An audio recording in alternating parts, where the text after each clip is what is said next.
Pakatalastasin nga ng buong angkan ni Israel na ginawa ng Diyos na Panginoon at Kristo itong si Jesus na inyong ipinako sa krus. Sa Philippians 2 verse 11, at upang ipahayag ng lahat ng mga dila na si Jesus Kristo ay Panginoon sa ikaluluwalhati ng Diyos Ama. No? Hindi lang po pinakilala ni Father God si Jesus Christ bilang nung baptism, nung na siya nabautismohan, sinabi doon may tinig na narinig, no? Nagsasabi doon na ito ang aking lubos na minamahal na anak. No, pinakilala ni Father God si Jesus Christ bilang anak, lubos na minamahal. And uh, siya rin po yung bugtong na anak ng ating Ama. No? Siya yung nag-iisa na bugtong na anak. At siyempre, ito nga po ngayon, pinakilala po siya ni Father God bilang Panginoon at tagapagligtas. So mag-focus po tayo doon sa Lord. No? Alam niyo po sa judgment, sa huling araw, believer man o unbeliever, ipapahayag ng lahat ng dila, lahat ng tao, lahat ng lengguwahe na si Jesus ay Panginoon. Wala pong hindi magpapahayag na si Jesus ay Panginoon. O, kaya nga po ngayon pa lamang, naunawaan na natin na si Jesus ay Panginoon at siya ay tagapagligtas. Ngayon pa lang, atin nang dinedeclare, atin nang sinasabuhay, sinasapuso, nilalakaran, nagpapasakop tayo sa pagkapanginoon ng ating Panginoong Hesukristo. No? Hindi po pwede yung pwede po ba savior ko na lang siya, tagapagligtas na lang. Kasi kung may kailangan lang ako, gusto ko nandyan siya. Kapag may nararamdaman akong hindi maganda, may sakit ako, gusto ko nandyan siya, ililigtas niya ako sa karamdaman. Kapag may problema ako pinansyal, gusto ko nandyan siya, tulungan niya ako. Pero yung pagka-Panginoon, wag na lang kasi gusto ko ako ang Panginoon ng buhay ko. No? Hindi po pwede yung ganon, no? So bilang Kristiyano, bilang believers, nakakahiya po yun sa bawat isa na kung ang ating pamumuhay ay hindi natin pinapasakop sa ating tinatawag na Panginoon. No? Kapag tayo ay tumatawag kay Jesus na Lord, ang ibig po sabihin ay ating pinapaubaya sa Kanya ang ating mga lakad. Yung kanyang plano ay pinapalit natin sa ating plano. Lagi po tayo sumasangguni sa Kanya. Kapag sinabi niya hindi pwede, hindi pwede. Kapag sinabi niya itong gagawin at itong gagawin natin. Kasi sa totoo lang po mga kapatid, kung naging Panginoon natin si Jesus Christ, yung will natin, yung will na niya. No? Hindi na tayo pwedeng, yes, meron tayong karapatan tumanggi, pero kung tatawagin mo siyang Panginoon, kailangan natin mag-fully surrender sa ating Panginoon. Yun po yung sinasabi ng salita ng Diyos, bilang Lord and Savior. Diba sabi po niya sa isang sa gospel, ang mga taong ito ay pinupuri lang ako sa kanilang mga bibig, pero malayo ang kanilang mga puso. Nakakalungkot po yun marinig sa kanya. Isipin mo, marinig natin yun sa isang tinatawag natin Panginoon. Alam na alam niya kung ano yung damdamin natin, yung motibo natin, yung intention natin. And alam niya kung talagang tunay ka. Sabi niya sa huling araw sa Matthew 7, maraming tatawag sa akin, Panginoon, Panginoon. Sa huling araw po, no? Lahat na tatawag sa Panginoon. Pero alam niya kung sino yung totoo sa kanya eh. Alam niya kung sino sa kanya yung tumatawag na Panginoon na tumatawag sa kanyang puso, hindi lang po sa kanyang bibig. Alam niya yung tunay na sumasamba sa Espiritu at katotohanan. No? So, kahit ayaw po, alam niyo po yung may mga taong ayaw kay President Marcos. Pero wala po silang magawa kundi tanggapin yun kasi siya po yung nahalal bilang Panginoon, bilang Pangulo. Ganun din po kay Jesus Christ, no? Kahit ano pong gawin natin, mananatili siyang Panginoon at tagapagligtas ng bawat tao na sa Kanya ay tumatanggap at naniniwala. Amen? Ang Panginoon po natin ay napakabuti. Wala po siyang hinangad sa atin na hindi maganda. Lahat po ng plano ng ating Panginoong Jesus ay napakaganda. Di ba? Kaya nga po, ang sabi niya, mga title niya, The Lord is my shepherd. No, yung names of God, The Lord is my shepherd. Sabi niya, siya ay ating pastol. Siya rin po ay ating kalakasan. No? The Lord is my strength. And sabi niya, ako ang provider. The Lord is my provider. The Lord is my rock. No?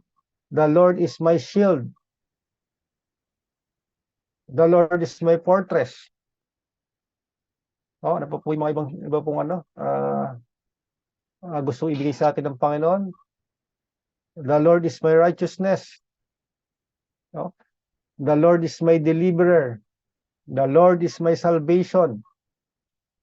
The Lord is my peace. And the Lord is my healer. No? Lahat po yan, kapag ikaw ay naniwala, tinanggap si Hesukristo bilang Panginoon tagapagligtas, sabi niya, ako ang Panginoon mo. Ako ay magiging ako sa pangangailangan mo. Ako ay magiging ako at kaya kong gawin sa iyo yung mga mabubuting bagay na ninanais mo. No? Kailangan mo magpasakop, kailangan nating ibigay ang ating buhay sa Panginoon dahil siya yung may magandang plano sa atin. No? So magpo-focus po tayo dito sa The Lord is my healer. No? Po ating mensahe ngayong gabi is yung no? Sabi po dyan is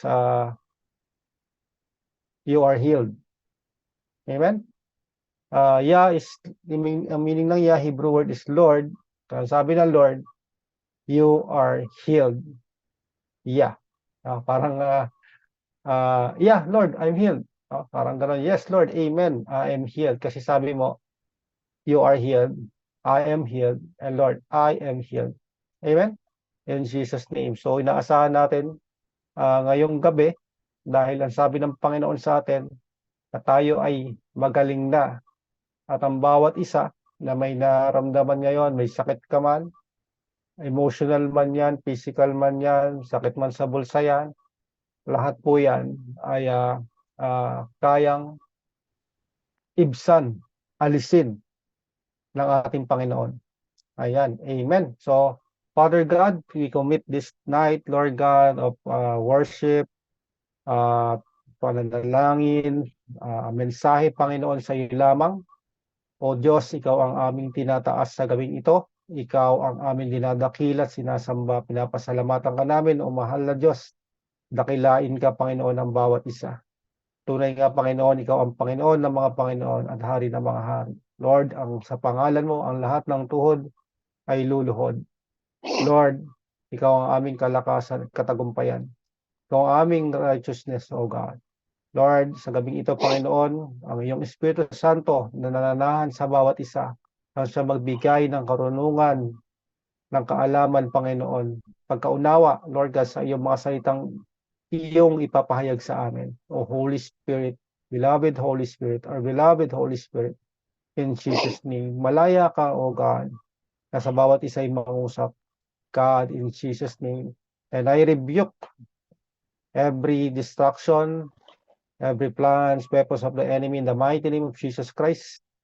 I destroy that in Jesus' name, and let the angels of the Lord surround us and minister sa bawat isa, mag-minister sa bawat isa in the mighty name of Jesus Christ. Hallelujah, in Jesus' name. Amen. Okay. Sabi po sa Matthew chapter 8, verse 16 to 17. Basahin po natin, no? At nang kinahaponan ay dinala nila sa kanya ang maraming inaalihan ng demonyo at pinalayas niya sa isang salita ang masasamang espiritu at pinagaling ang lahat ng mga may sakit. Wala pong naiwan.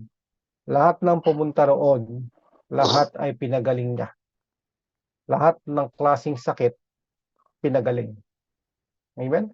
Sabi sa verse 17, upang matupad ang sinabi sa pamamagitan ng propeta Isaias na nagsasabi, siya rin ang kumuha ng ating mga sakit at nagdala ng ating mga karamdaman. Wow, di ba? Siya rin ang kumuha ng ating mga sakit at nagdala ng ating mga karamdaman. Wow, powerful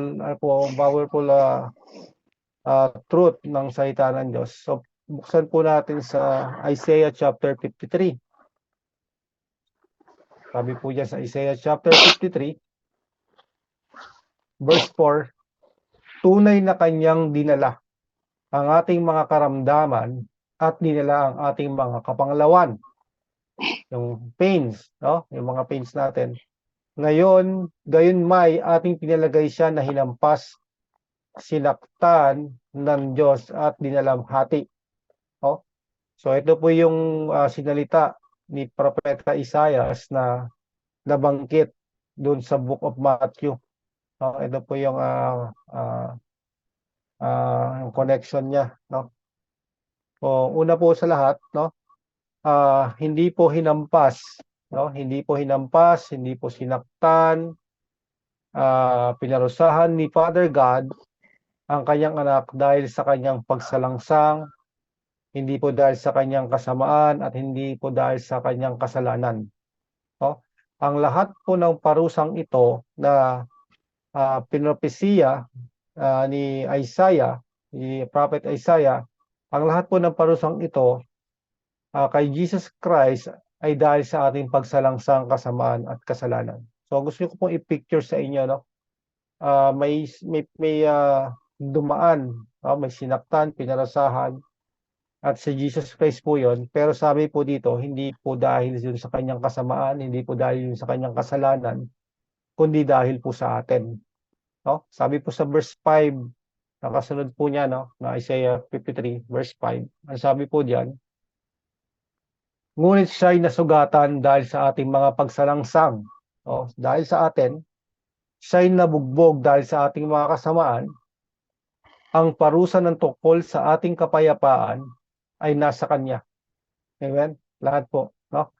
Na kay Jesus Christ ang ating kagalingan. Na kay Jesus Christ ang ating katwiran. No? At sa pamamagitan ng Kanyang mga latay ay nagsigaling tayo. We are healed. Sabi, past tense po yan. Babasahin natin sa English. So ano po ba yung sinasabi dito ni Jesus Christ? Noong time na yon, lahat nung kay Prophet Isaiah, sabi, tinutukoy po yan, lahat ng inyong karamdaman ay naka-charge sa akin. Lahat ng yung kabayaran ng inyong kasalanan, karamdaman, lahat yan naka-charge po sa akin. Sisingilin po yan kay Jesus Christ. Ito po yung kaugnay dito sa Matthew chapter 8. Balik po natin sa Matthew 8:17. Ayan, sabi po diyan, yung may highlights na lang, naka-highlights na lang po. Siya rin ang kumuha ng ating mga sakit at nagdala ng ating mga karamdaman. Sa 1 Peter 2:24, na siya rin ang nagdala ng ating mga kasalanan sa kanyang katawan sa ibabaw ng kahoy. Pansinin niyo po, no? Siya yung kumuha ng ating mga sakit at nagdala ng ating karamdaman. Sa kanyang katawan din po yan. 1 Peter 2:24, na siya rin ang nagdala ng ating mga kasalanan, karamdaman at kasalanan sa kanyang katawan sa ibabaw ng kahoy. Si Jesus Christ, nung hinahampas, dinala niya yun po yung kabayaran ng ating mga karamdaman. And then, habang si Jesus Christ is nandun nakapako sa krus, nasa ibabaw, nasa katawan niya yung ating mga kasalanan. So, picture po ng ating kasalanan, ng ating karamdaman ay binayaran po sa atonement. No? Binayaran po siya sa krus. Binayaran po yun ng kanyang kamatayan at kanyang bugbog, sugatan na katawan. Physically and spiritually, naka-charge lahat kay Jesus yung parusa na dapat sa atin. Yung parusa na sana sa atin para sa ating kagalingan at para sa kapatawaran ng kasalanan. Amen? Alam po natin na si Jesus Christ is nagkatawang tao. Alam po natin na si Jesus Christ ay anak ng Diyos. Alam po natin na si Jesus ay Diyos. Siya po ay Diyos na nagkatawang tao. So si Jesus Christ galing sa heaven, hindi po siya bumaba dito na may dadalang kayamanan at yun yung pambabayad niya para sa atin. Kasi mismo si Jesus Christ, siya po yung pambayad. Yung kanyang kamatayan, yung kanyang bubog na katawan, yun po yung kabayaran na hinihingi is sa ating mga kasalanan is yung kamatayan. No? Si God is nag-provide para tayo ay maligtas at tayo ay gumaling. Ang sabi po sa Galatians 3 verse 13, sabi po diyan, the law says we are under a curse for not always obeying it. No? So, curse, ano ba yung curse? Curse is sin, death, sickness, disease, lahat po ng pangit. Lahat po ng ayaw nyo. Ayan, curse. Lahat, ayoko ng kahirapan, ayoko ng karamdaman, ayoko ng away, ayoko ng division, ayoko ng hiwalayan. Lahat po yan, no? The law says we are under a curse for not always obeying it. Sabi po, but Christ took away that curse. No? Sabi diyan, but Christ took away that curse. So kaya po, hindi ka na pwedeng i-curse eh. Kasi kinuha ni Jesus Christ. No? So kung ikaw ay believers, kung ikaw ay mananampalataya at naniniwala ka pa na pwede ka pang i-curse, hindi po totoo yon. Dahil wala nang pwede pang mag-curse sa isang mananampalataya, lalo na kung ikaw ay na kay Christ. Kasi kinuha na po ni Jesus Christ yun, binayaran na po niya yun sa cross. Sabi diyan, ito po napakaganda. He changed places. He changed places with us and put himself under that curse. Amen? Hindi po siya napilitan. Hindi po siya yung parang, sige na nga, kuhanin ko na yan, sige, ano yan. Hindi po. Dahil sa pag-ibig, okay, ako yung lalagay sa kanila. Ako yung lalagay sa katayuan nila. Dahil mahal ko sila. Dahil mahal na mahal tayo ng Diyos. Ako yung aako sa akin lahat, i-charge lahat yan. Kamatayan, sugat, sakit, paglipusta, rejection, lahat yan. Kahihiyan, ako ang magdadala niyan lahat para sa kanila. Amen? The scriptures say anyone who is hung on a tree is under curse. And tinapos po ni Jesus Christ ang sumpa nung siya ay hinang sa tree. Amen? Dinala po niya ang ating mga sakit at karamdaman at ating kasalanan upang pagbayaran na dapat sana tayo ang nagbayad. Amen? Sabi po kanina doon sa Isaiah, may nabanggit na parusa. No, sabi diyan na mayroong parusa na gagawin sa ating Panginoon. So, noong time na yun, hindi pa po nangyayari. Sabi po niya sa 53 verse 5. Ngunit siya'y nasugatan sa ating mga pagsalangsang, siya'y nabugbog dahil sa ating mga kasamaan. Ang parusa tungkol sa ating kapayapaan ay nasa Kanya. At sa pamamagitan ng Kanyang mga latay ay nagsigaling tayo. So hindi pa po ito nangyayari noong time na yon. Pero sinasabi ni Isaiah, sa pamamagitan ng Kanyang latay, magsisigaling tayo. So kailangan muna siyang latayan. Kailangan muna siyang masugatan sa kanyang katawan para matupad itong propesya na to ni Isaiah. No? So ang Hebrew word po diyan ng latay o stripes is kabura. Kaburo, hindi ko lang sure, pasensya na kung ano yung aking pronunciation. Ibig po sabihin is black and blue mark, parang pasa, no? Blueness, bruise, hurt, stripe, wound. Ano? Kung ano po yung sinisimbolo niya, ang bruise or yung blueness o yung pasa, nasa loob po yung pain nun. No, kahit po yung emotional pain mo, hindi lang po karamdaman mo physically, but pati yung mga pains mo dahil dulot ng tao na nakasakit sa'yo, niloko ka, ikaw ay basta yun, karamihan naman po, hindi niloko talaga, nagsinungaling ka, yung ganyan. no, kasama po yan, no? Kahit po yung broken family, rejection sa family, lahat po yan, yung panloob na sakit na nararamdaman mo, pinagaling din po yan. Magsisigaling po tayo sa pamamagitan natin ng ating Panginoon, no? O good news po, no? Akala ko dadalhin ko ng habang buhay itong karamdaman na to eh. Itong galit ko sa tao na to eh. Dahil grabe yung ginawa sa akin. Diba, sabi po, kung nakaranas tayo ng mga pains, mas masakit yung ano eh, yung emotional pain kaysa sa physical eh. Mas masakit po 'yan kapag ah, titimbangin mo. Oh, parang gugustuhin mo. Mas okay pa yung ginawa mo na sinaktan mo na lang ako kaysa ginanyan mo ako. Oh, mahirap tanggalin. Oh, pero dahil po sa ating Panginoon, nagsisigaling tayo. Magsisigaling tayo, no? So, hindi mo po siya pwedeng idahilan, Lord, hindi ko kaya. Hindi, kaya mo 'yan kasi meron yang healing. Meron akong ginawa diyan para ma-heal ka.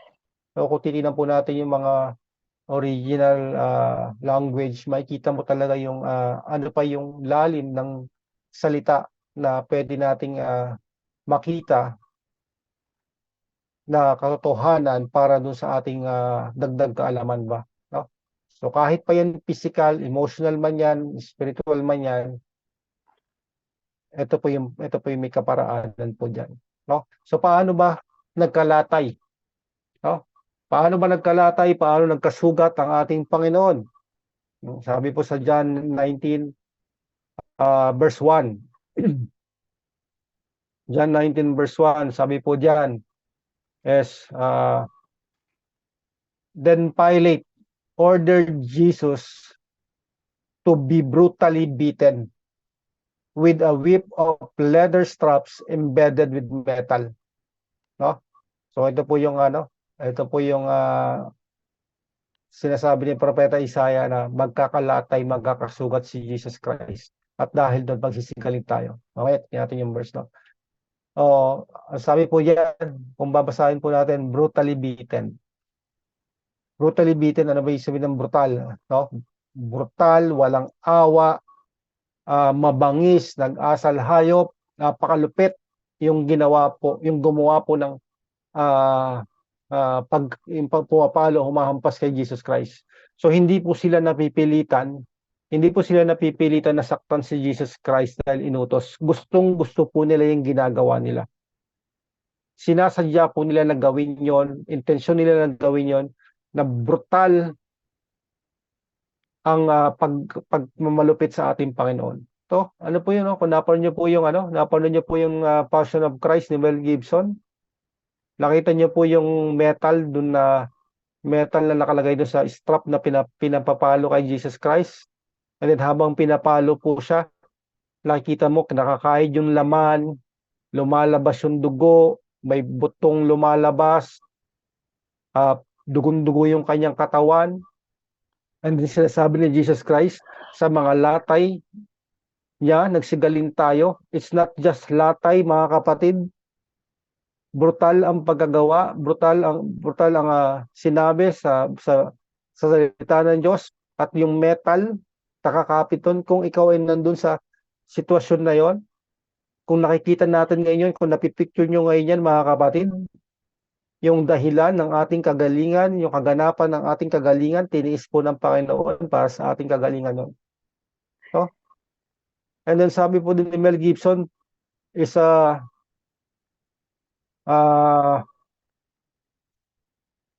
hindi pa raw po, no? Wala pa po sa 10% o 20% yung nakikita nila na sugat ng Panginoon. Bakit po niya nasabi yon? Kasi po sabi po sa Isaiah 52 verse 14, sabi po diyan ay it is true that many were shocked when they saw him. He was beaten so badly that he no longer looked like a man. Amen? Ang kapatid, grabe yun. Hindi na siya mukhang tao. Kung napadaan ka doon at hindi mo alam yung nangyayari, hindi mo sasabihin tao. Kaya po nasabi ni Mel Gibson na wala pa yung totoong nangyari sa kanya, hindi pa yan. Wala pa sa kalingkingan yung ginawa kay Jesus Christ doon sa pinortray namin na movie na nung aktor na yon. Kasi sinasabi po diyan, he was beaten so badly that he no longer looked like a man. Ano na po siya? Isa na siyang malaking sugat na punong-puno ng dugo sa katawan. And kung i-imagine mo yan, mga kapatid, alam niyo po, nung napipicture ko na nangyayari sa Panginoong Hesus yan, na hinahampas siya, at wala siyang binabanggit na anuman, hindi siya umiimik, hindi siya, tama na, titigil na ako, ayoko na. So, Ihahatid daw namin kayo ayun, mamaya pumasok sa doon isipan ko, apartment ng tatay ano ni ba yung sakit mo ngayon? Ano ba yung nararamdaman mo ngayon? Tayo ni Amy. And then nasa mind ni Jesus Christ, ito ay para sa sakit ni ano, ito ay para sa sakit ni ano, ito ay para sa sakit Kami, niya, ito ay oo, para sa karamdaman nagtatrabaho niya, si ito ay para Coach. sa pinagdadaan niya, ito ay para sa kanya. And you will love the Lord. You will serve the Lord. Kasi alam mo, yung mga ginawa sa iyo ng Panginoon. Alam niyo po sa isang relasyon po, importante po na alam mo yung pagkatao ng isang tao. Inaalam mo po siya, interesado ka, gusto mo po, ano ba yung pinagdaanan mo, ano ba yung gusto mo, ano ba sa isang relasyon po, no? Hindi po one-sided lang na ikaw lang. And then, take time, no? Take time na makita mo kung ano yung mga ginawa sa iyo ng Panginoon. Hindi lang po little things yan. Great, great things po yung ginawa ng Panginoon. Kaya great things will happen ngayong gabi. In Jesus' name. Hallelujah.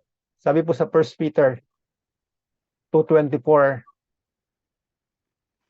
yung naka-highlights lang po ulit. 1 Peter 2:24, sabi po diyan, nang dahil sa kanyang mga sugat ay nangagsigaling kayo. Amen?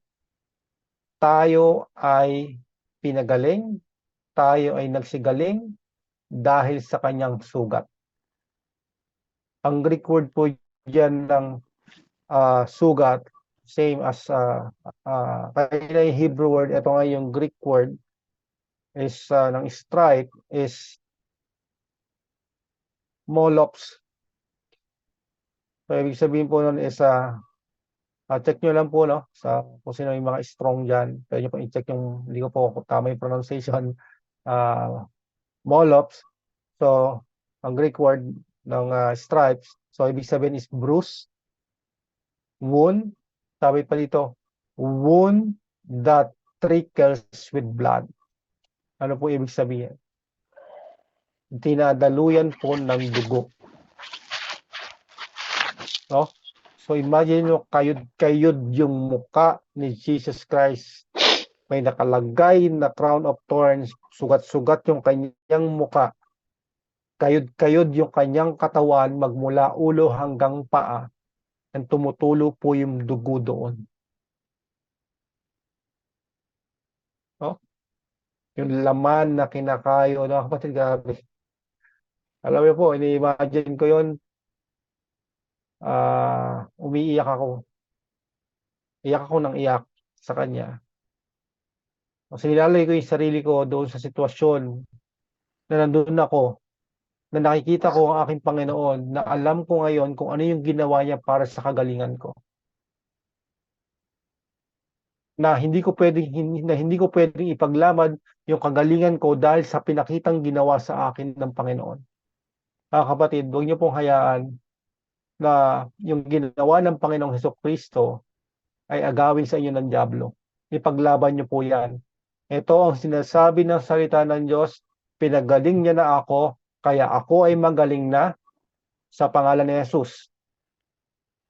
Susunod po ang dyablo, susunod po ang cancer, susunod po anumang karamdaman mo, sakit na ulo, susunod po sila kasi hindi kanila napasunod na umayon sa kanyang kagustuhan na maramdaman mo. Yes, may mga pains po tayo, katulad po na sabi ko kanina. Meron po tayong naramdaman na sorrow, loneliness, lalo na po kapag may pinagpipray po tayo na ah, nawawala, natutulog, no? Ah, pero ang salita ng Diyos ay totoo. Ano man po yung makita nating sitwasyon sa ngayon, hindi po yan mananatili kapag tayo nagpapatuloy na maniwala sa salita ng Diyos, no? Huwag po natin yang tayo po'y tumayo, tayo po'y manindigan sa ating Panginoon, sa kanyang ginawa, no? Binayaran po ng Panginoon ah, ang ating mga karamdaman, ang ating sakit. So kaya sabihin mo ngayon sa katawan mo ngayon, sabihin mo ngayon sa nararamdaman mo, anumang symptoms na meron ka, in the mighty name of Jesus Christ, I am healed. Because ito yung sinasabi ng aking Panginoon, pinagaling niya na ako. Ako ay magaling na sa pangalan ni Jesus. And then alam niyo po maramdaman niyo, merong sisigaw, ay ba't ganyan nararamdaman mo?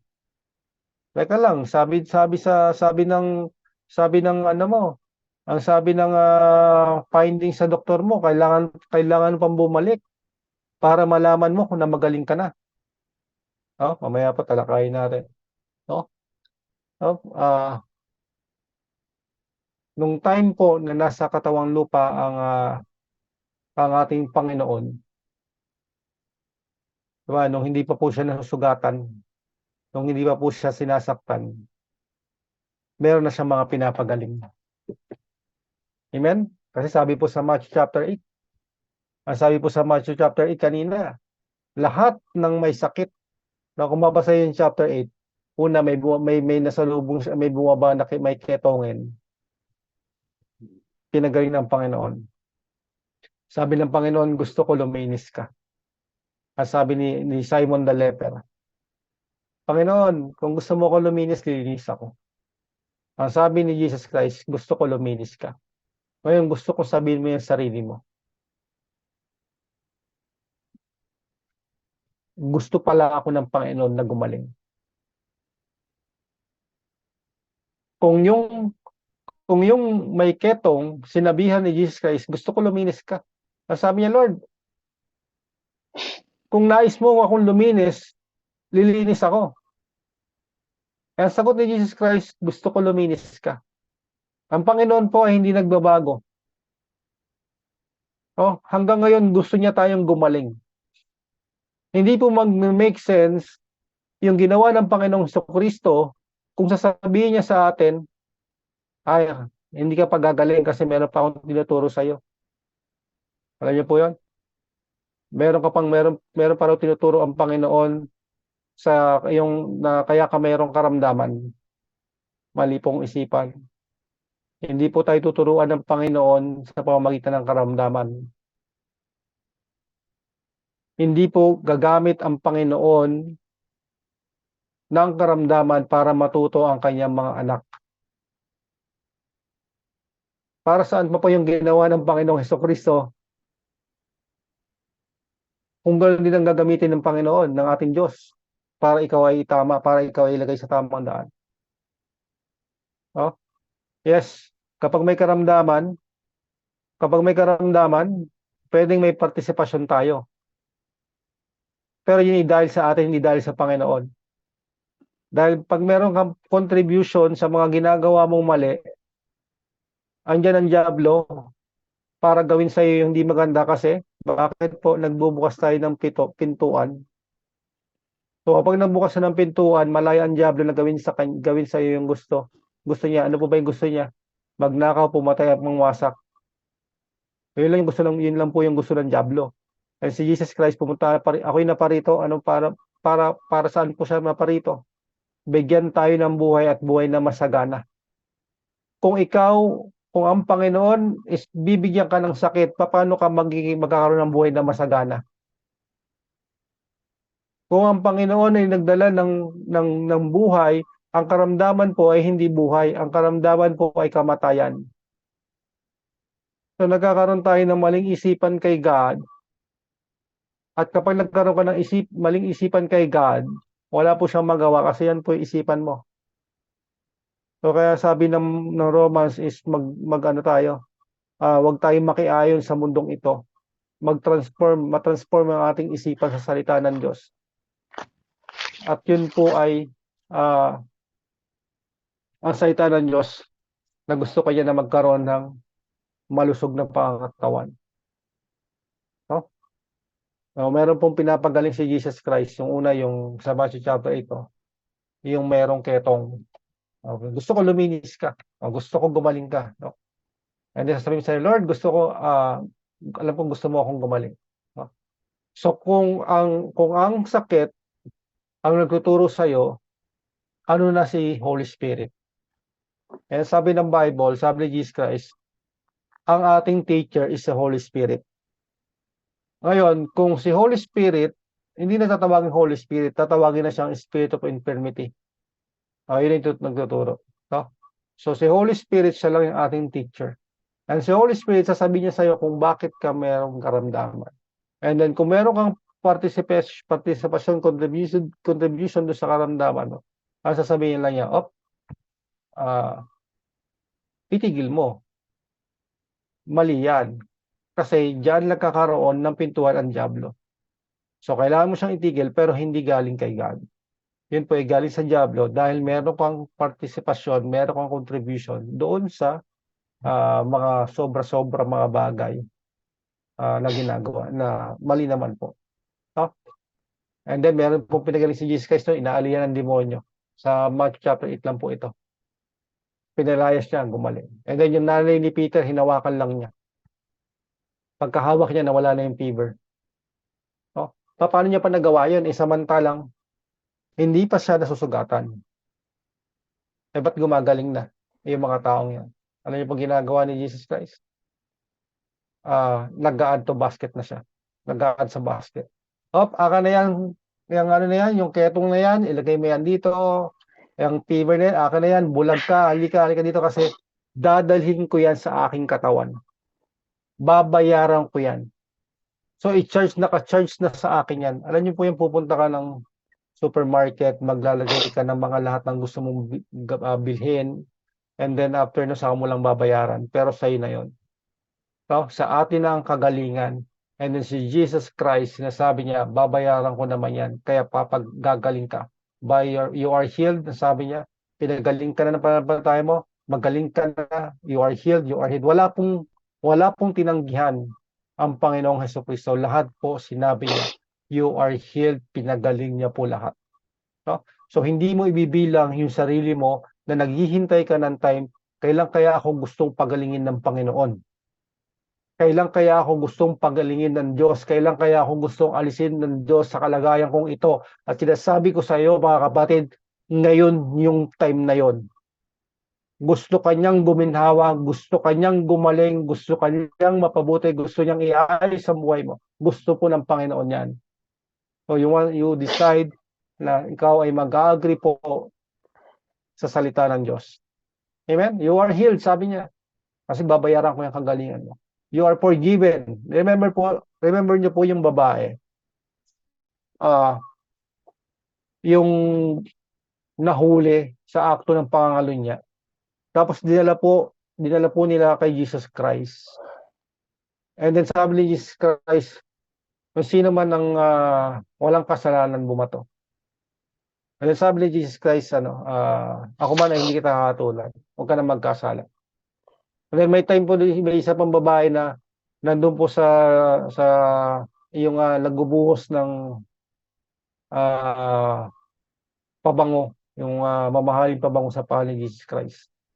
Ang sabi niya sa babae, you are forgiven.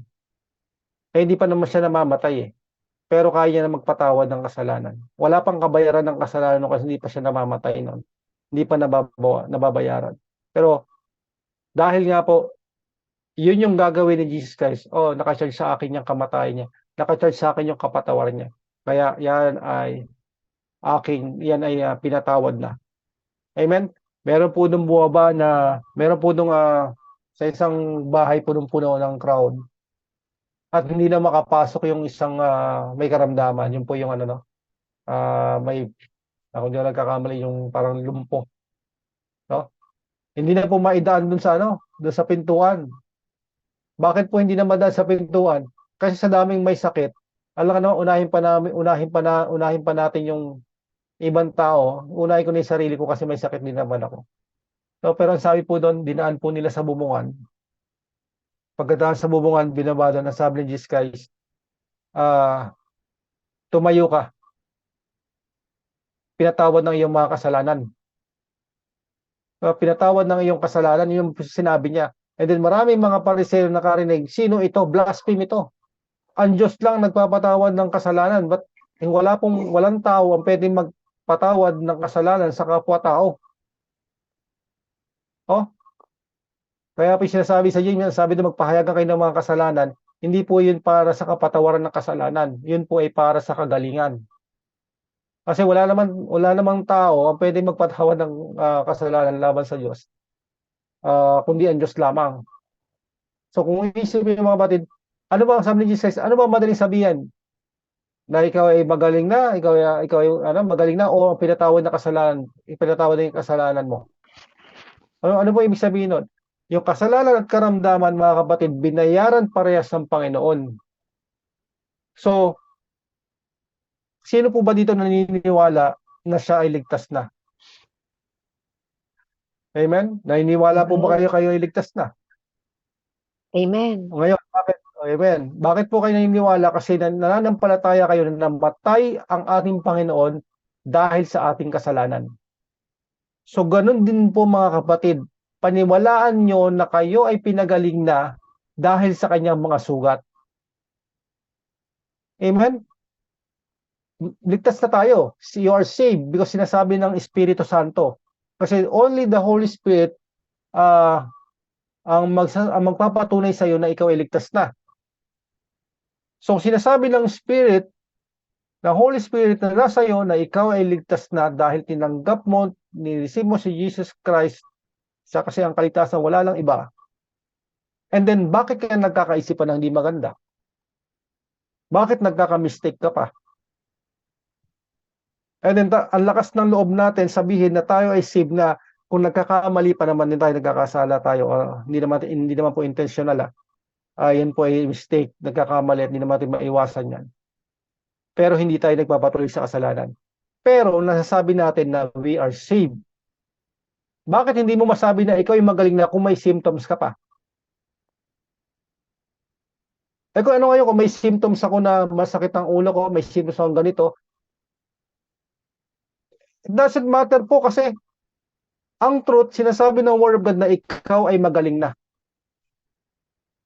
Masyado lang po kasi tayo nakatutok sa ating physical, sa natural na mga senses, kaya po napakalakas na sinisigaw na hindi ka pa magaling.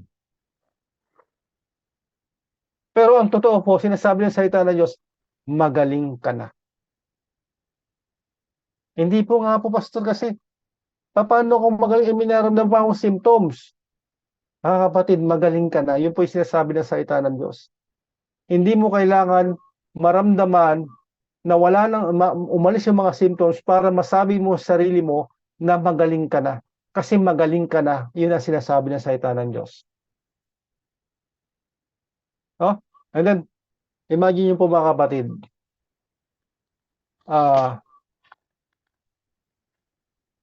May story sa Bible. May story sa Bible. No? May story po sa Bible sa Matthew chapter 9. Sa Matthew chapter 9 verse 27 hanggang 30. May time pa naman po, no? Dalawang slide na lang naman to. Sa Matthew 9 verse 27 hanggang 30. Sabi po diyan sa Matthew 9. At pagkaraan doon ni Jesus ay sinundan siya ng dalawang lalaking bulag. Nagsisigaw at nagsasabi. Ano po yan? Mahabag ka sa amin. Sabi niya, mahabag ka sa amin. Ikaw na anak ni David. At nang pumasok siya sa bahay, ay nagsilapit sa kanya ang mga lalaking bulag. At sinabi sa kanila ni Jesus, Nagsisisampalataya baga kayo na magagawa ko ito? Yun po yung question ni Jesus Christ. Lumalapit ka sa akin, lumalapit sa kanila yung dalawang bulag, o lumalapit kung sino po ang may karamdaman, lumalapit tayo sa Panginoon, nananampalataya tayo sa Panginoon, dahil alam natin na totoo ang kanyang salita, na siya ay, the Lord is faithful. And then, ang tanong ni Jesus Christ sa dalawang bulag na ito, nagsisisampalataya baga kayo na magagawa ko ito? Naniniwala ba kayo na magagawa ko sa inyo ito? Ano yung sabi ng dalawang bulag? Sabi nila sa kanya, oo, Panginoon. Wala pong kakurap-kurap. Siguradong sigurado sa sagot nila.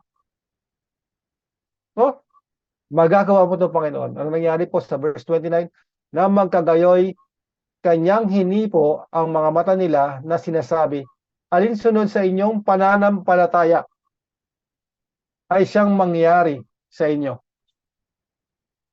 At nagdilat ang kanilang mga mata.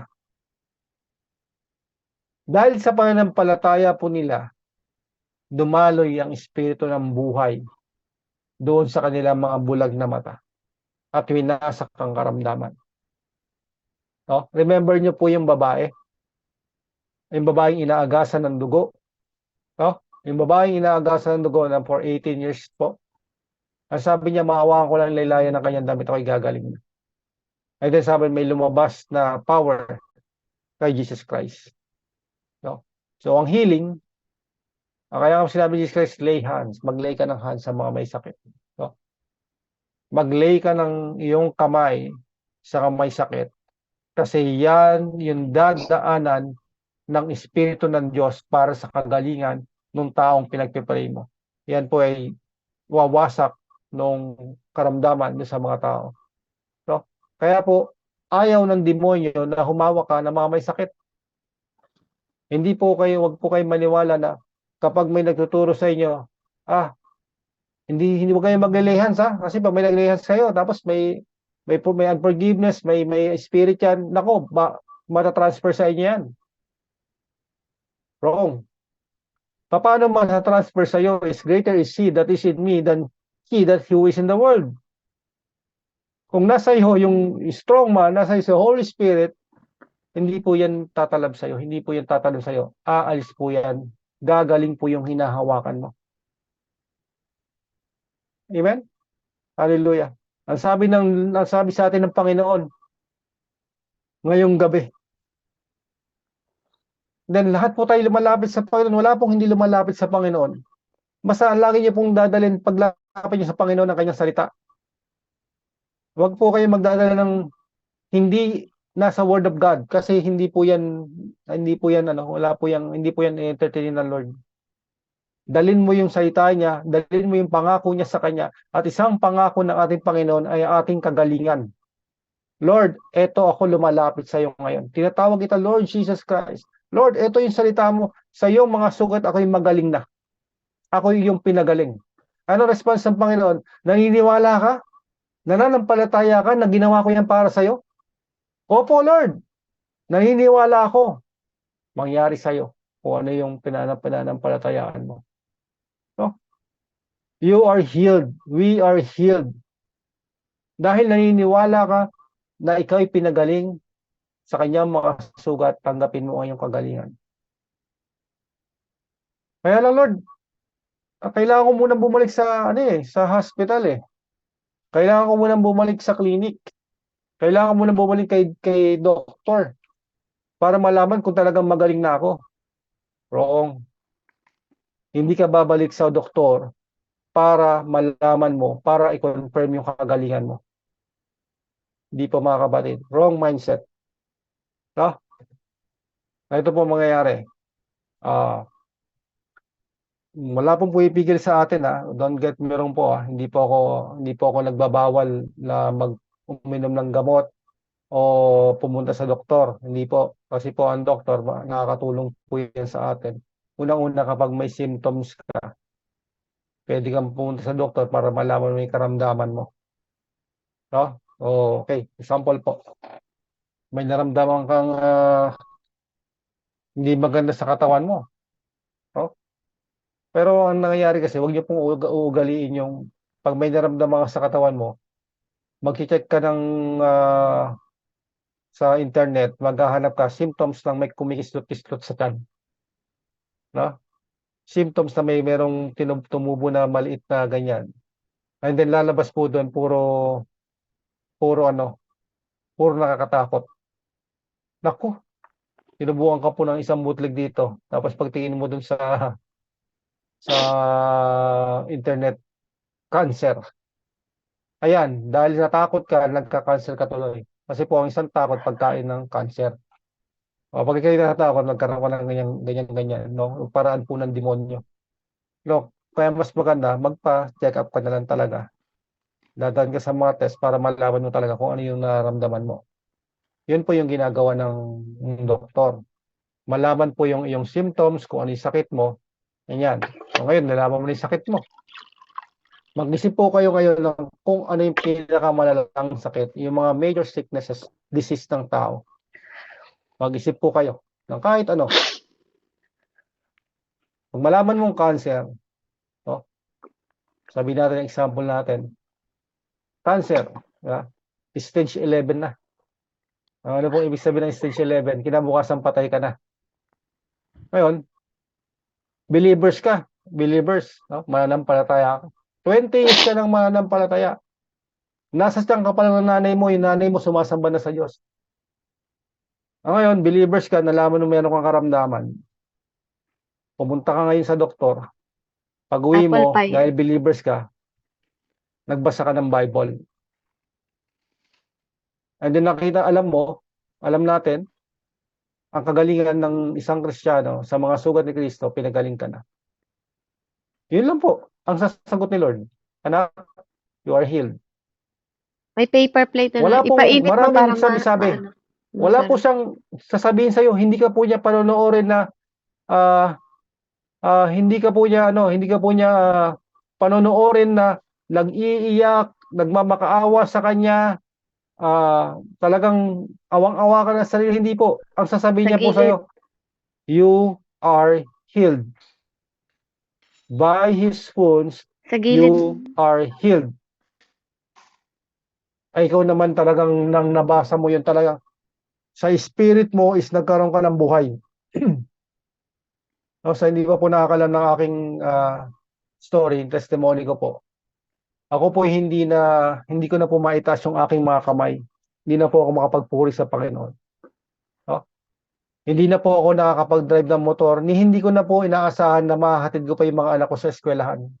Dahil talaga po para akong naging lantang gulay. Hindi naman po yung parang hirap, hindi yung bedridden, hindi na po ganoon. Kaya lang hindi po na po ako nakakabuhat.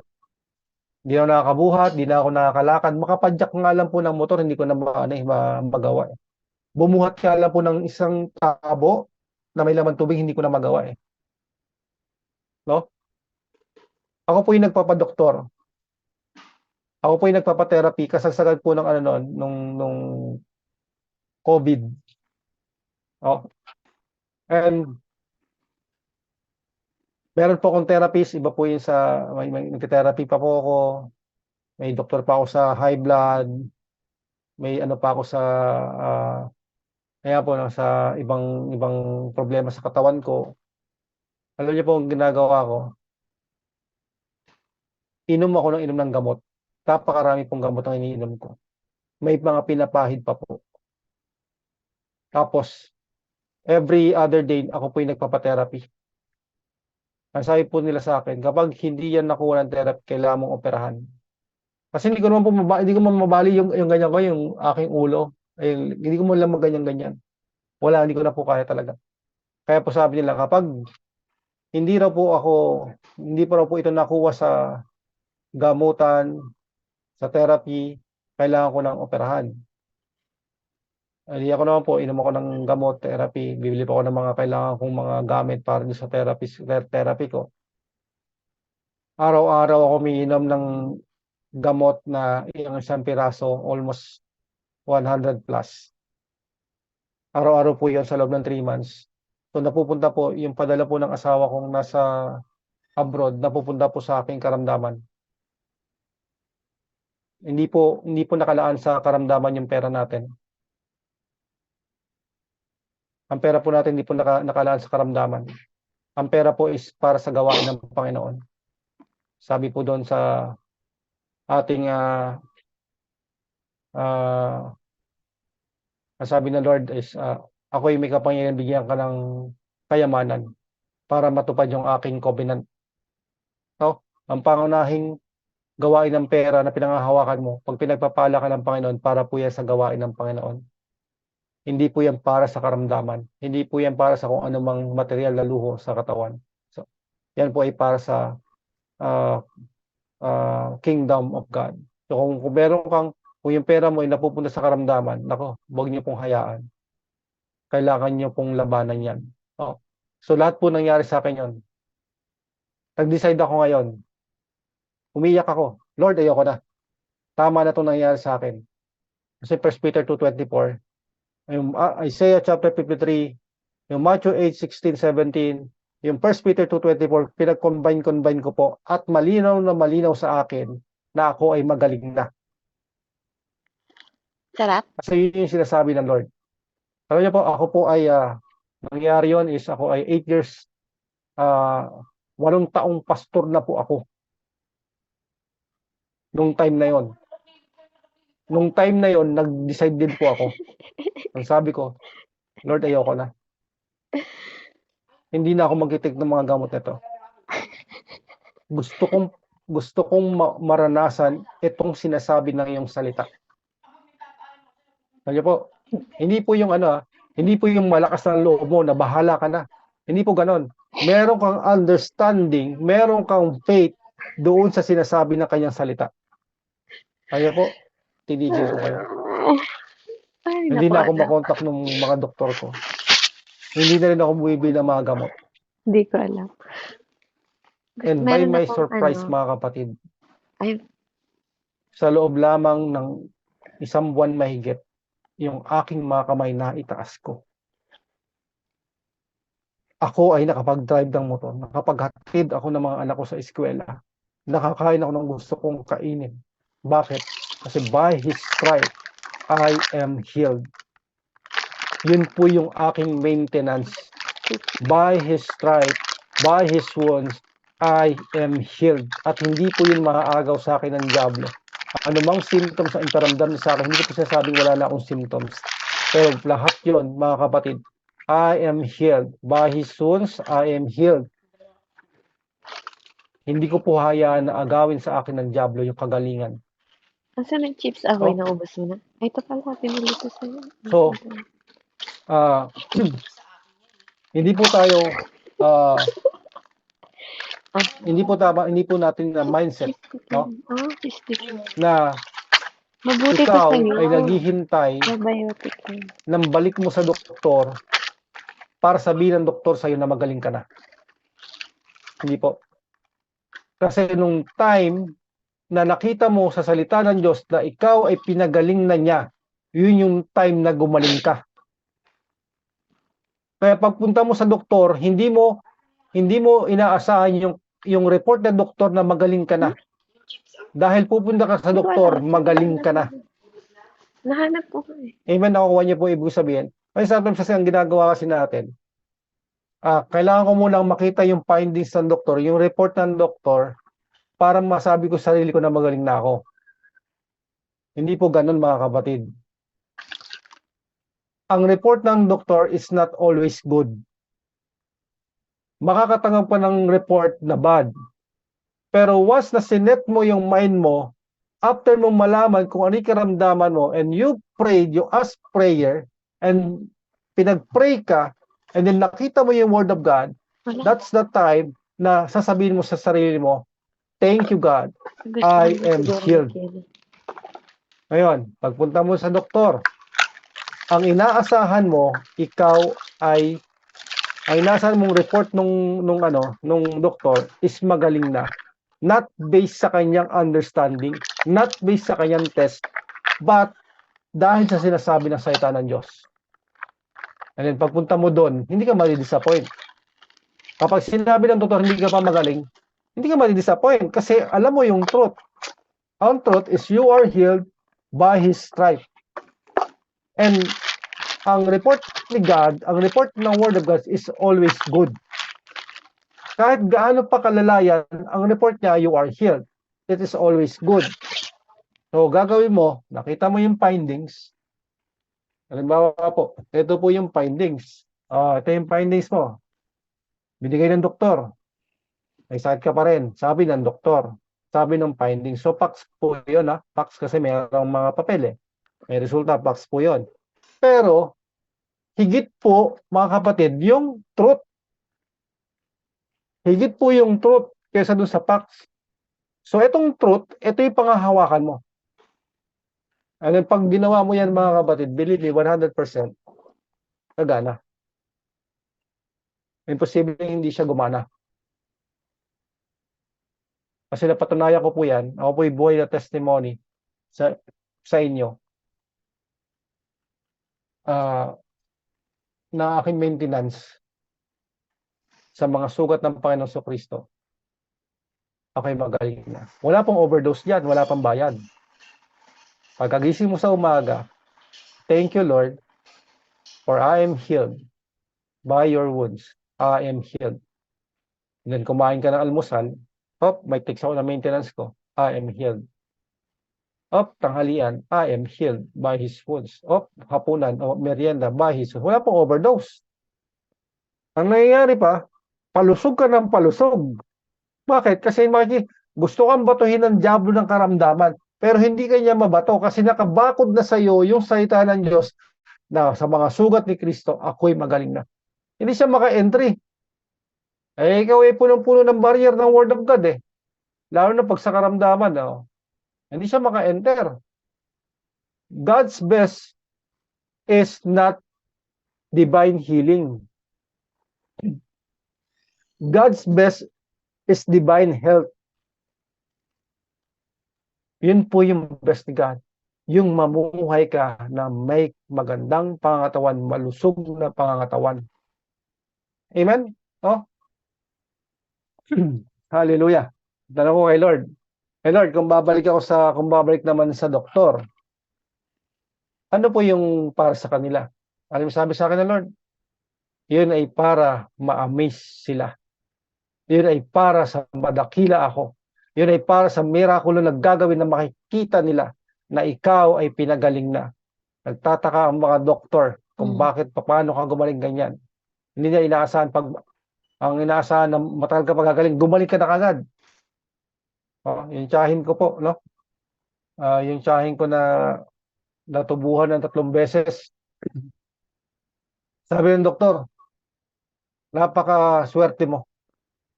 Dahil wala pa kaming nakitang pasyente na 3 beses tinubuhan tapos lumabas na parang na walang karamdaman na talagang walang makita na.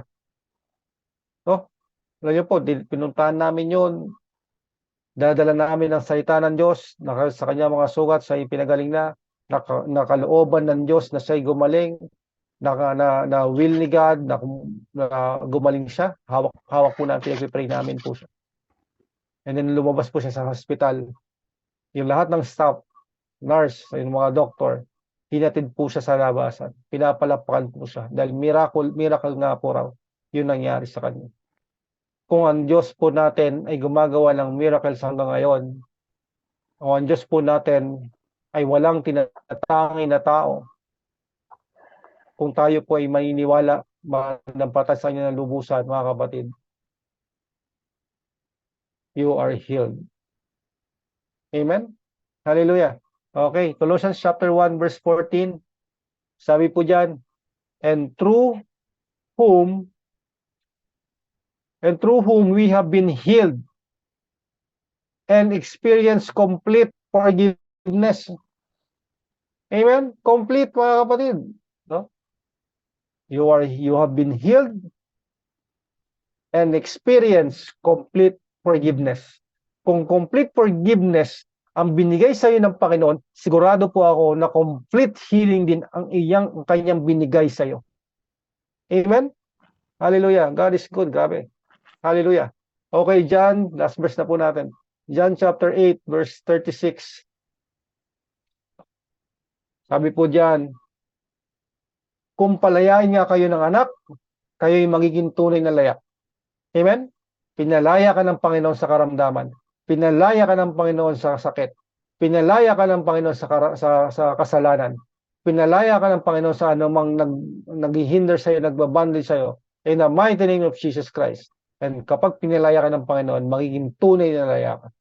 2 Corinthians 3:17, ngayon ang Panginoon ay siyang Espiritu, at kung saan naroon ang Espiritu ng Panginoon, doon ay may kalayaan. Ngayon mga kapatid, sinasabi ko sa inyo, nasa inyo ang Espiritu ng Panginoon. 1 Corinthians 3:16, we are the temple of God. Amen?